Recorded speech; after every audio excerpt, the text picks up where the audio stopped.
हाथे निकल कमर कर रखिए अंगूठा रीढ़ पर दबाए रीढ़ पर पहले गर्दन को मोड़ ले धीरे धीरे सांस निकाल के रीढ़ को दबा के धीरे धीरे पीछे की ओर झुक के कमर धीरे धीरे ताकि अब सब जैसा बन जाएगा।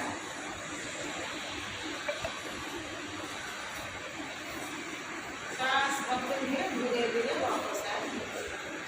इसको दोबारा करेंगे।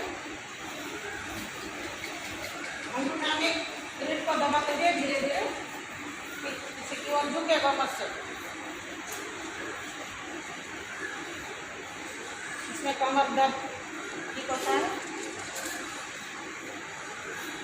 सांस भरते हुए धीरे धीरे वापस उनको धन्यवाद।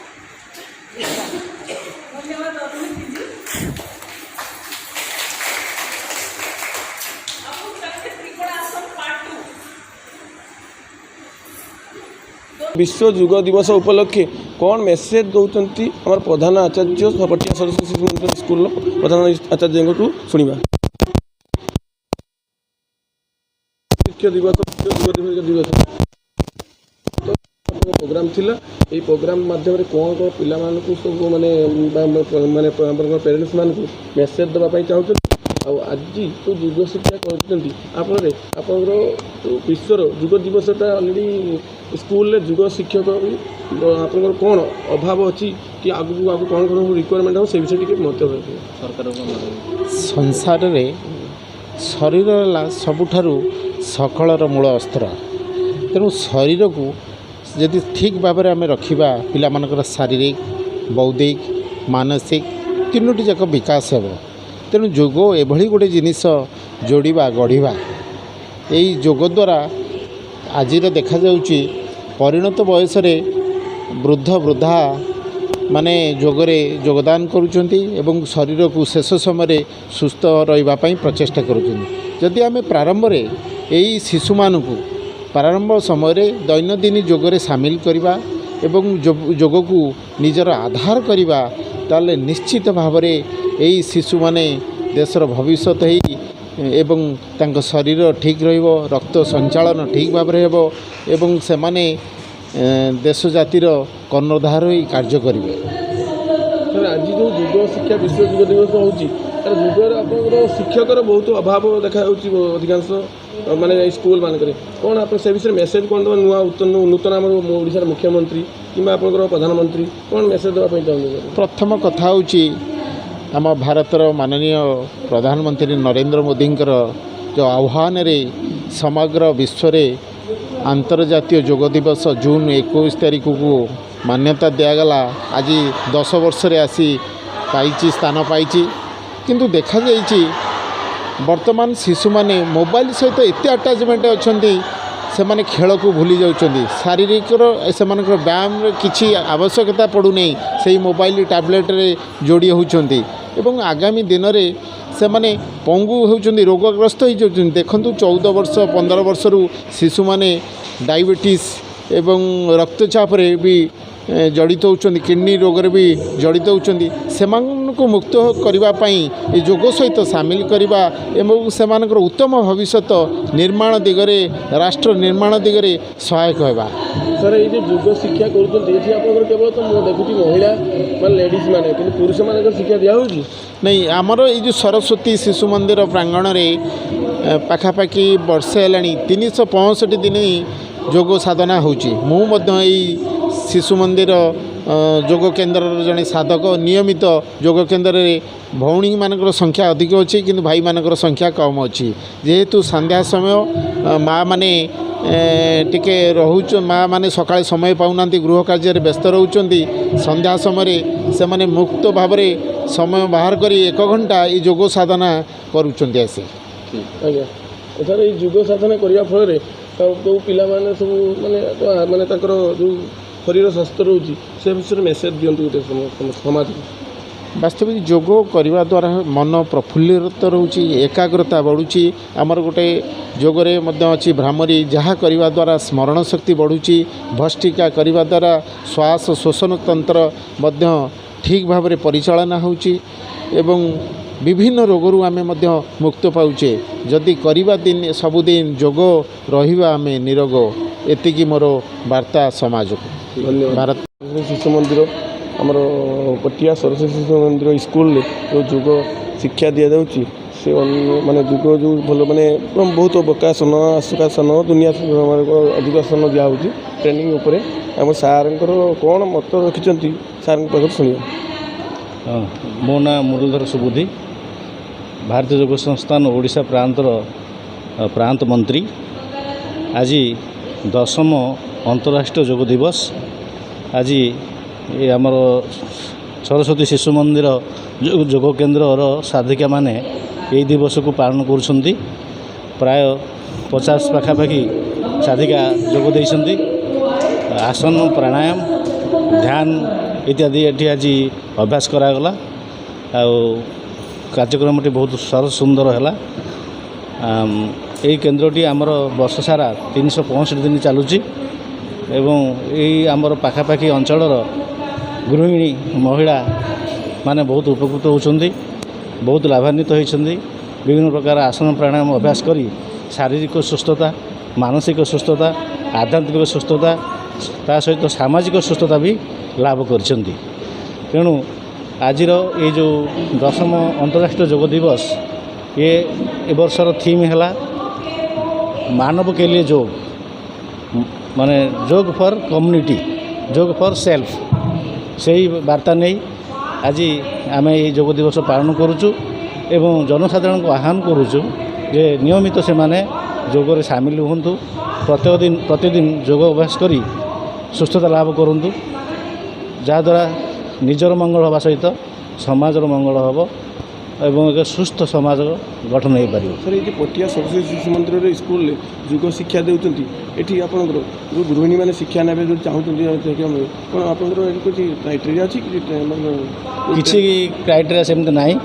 ଆମର ଭାରତୀୟ ଯୋଗ ସଂସ୍ଥାନ ନିଃଶୁଳ୍କ ଭାବରେ ଯୋଗ ସାଧନା ଶିକ୍ଷା ଦେଉଛି। କେବଳ ଆପଣମାନେ ଧର୍ମ, ବର୍ଣ୍ଣ, ଜାତି ନିର୍ବିଶେଷରେ ସମସ୍ତେ ଏଥିରେ ଯୋଗ ଦେଇପାରିବେ। ଏଥିପାଇଁ କୌଣସି ଦେୟ ଦେବାକୁ ପଡ଼ିବନି, ନିଃଶୁଳ୍କ ଭାବରେ ଶିକ୍ଷା ଦିଆଯାଉଛି। ଏଇଟା କେତେ ବର୍ଷ ହେଲା ତାକୁ ଆସୁଛନ୍ତି? ଏ ବର୍ଷକୁ ମିଶାଇ 3 ବର୍ଷ ହେଲା। ଆମର ଏଇ ସ୍କୁଲର ସରସ୍ୱତୀ ଶିଶୁ ମନ୍ଦିରର ପ୍ରଧାନ ଆଚାର୍ଯ୍ୟ ଆମର ରାଜେଶଜୀ, ତାଙ୍କରି ବି ପ୍ରଚେଷ୍ଟାରେ ଏଠି କେନ୍ଦ୍ରଟି ଖୋଲାଯାଇଛି, ଯାହାଦ୍ୱାରା କି ଏ ଅଞ୍ଚଳର ପ୍ରାୟ ଗୃହିଣୀମାନେ, କର୍ମଜୀବୀ ମହିଳାମାନେ ଏଠି ଆସି ଯୋଗ କରି ଲାଭାନ୍ୱିତ ହେଉଛନ୍ତି। ଠିକ୍ ଅଛି, thank you sir. Rajesh sir ଆସନ୍ତୁ। ବିଶ୍ୱ ଯୋଗ ଦିବସ ଆପଣଙ୍କର ଏଇ ଯେ ସରସ୍ୱତୀ ଶିଶୁ ମନ୍ଦିର ପଟିଆ ସରସ୍ୱତୀ ଶିଶୁ ମନ୍ଦିର ସ୍କୁଲରେ ଯୋଗ ଶିକ୍ଷା ଦିଆଯାଉଛି।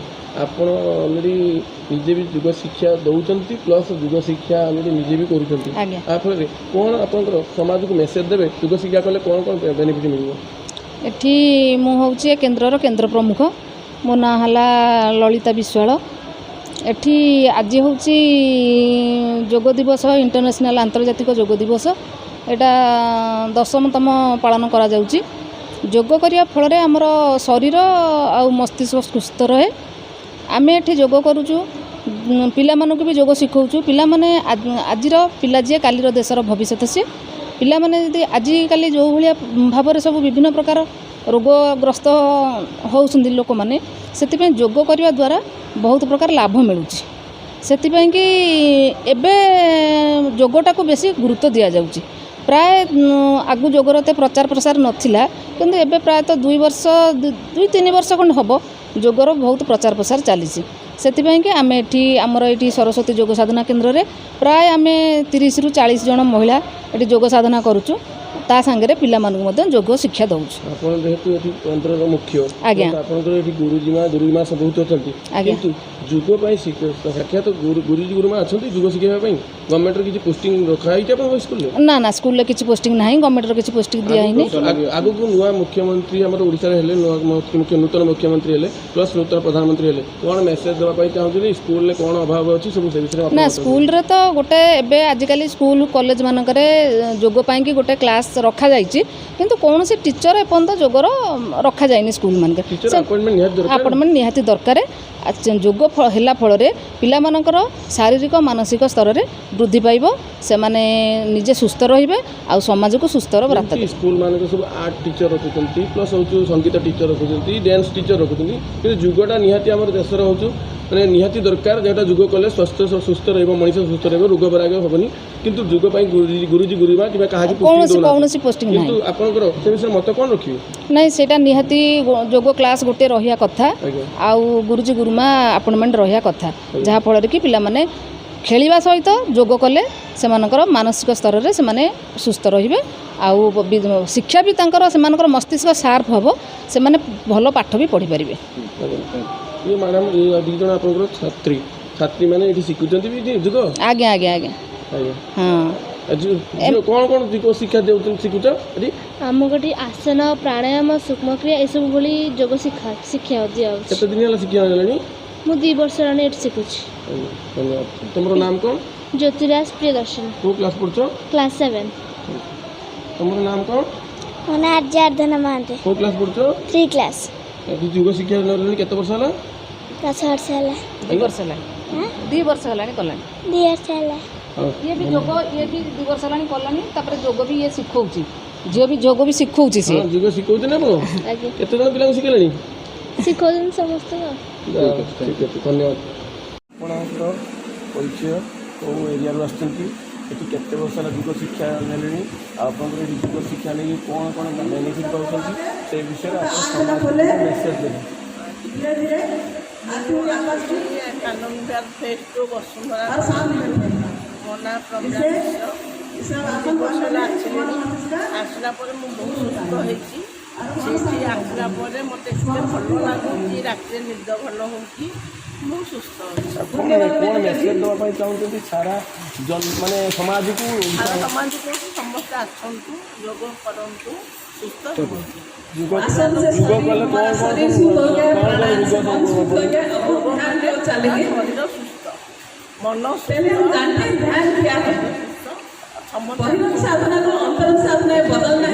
ପଟିଆ ସରସ୍ୱତୀ ଶିଶୁ ମନ୍ଦିରରେ ମାନେ ଫ୍ରି ଅଫ୍ କଷ୍ଟରେ ଯୋଗ ଶିକ୍ଷା ଦିଆହେଉଛି। ଯୋଗ ଦିଆହେଉଛି। ଆମର ସାର୍ କେବଳ ରବିବାର ଦିନଟା ବନ୍ଦ, ଆପଣଙ୍କର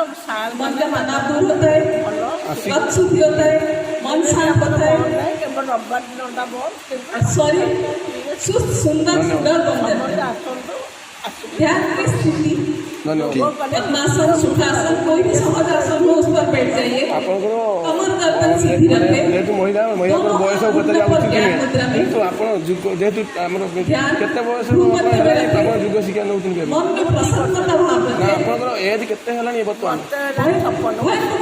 ଅନ୍ତର୍ମୁଖୀ କରେ। ଠିକ୍ ଅଛି।